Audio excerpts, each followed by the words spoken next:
Back, everyone. We're talking about getting more than you signed up for. Tinder for dating, LinkedIn for professional networking. Well, that might not be the case anymore. Some people are pitching new clients on their Tinder profiles and trying to form romantic relationships on LinkedIn.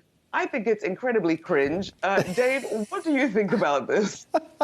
I actually think looking for love on LinkedIn, all for it, man. I think that now the Tinder thing creeps me out a little bit, and it's also against their guidelines.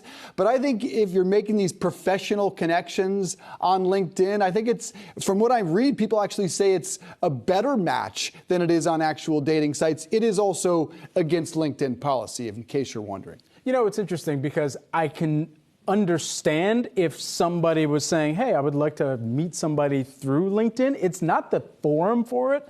But if you generate a connection and it moves in that direction, the conversation, then maybe you two have to discuss that and be clear about it when you are having those discussions in whatever breakout messages you're having.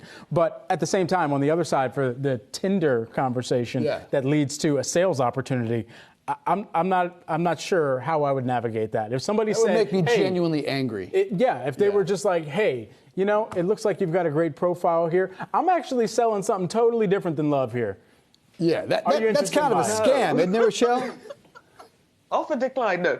Anytime a conversation is turned like that on LinkedIn, I'm like, I'm sorry, what is the nature of this communication? Exactly. I'm not having that at all. They can take that elsewhere. Well, isn't your LinkedIn profile more accurate? Now, I've never had a dating profile. True. I'm too old for that. But isn't your LinkedIn profile more accurate sense of who you are than, say, Tinder profiles? Are we only living by our resumes at this point? Yeah. Depends on the city you live in. These days, this is true. It's what's your name and where do you work and what do you do? So maybe. There was a woman in the article which we're referencing that said she found her husband on LinkedIn and it's been a wonderful marriage. So looking for love on LinkedIn sounds like a new song, and I like it. I'm blessed, but Carly these Rae two do Jepsen, not. it's all yours. Rochelle and Brad do not.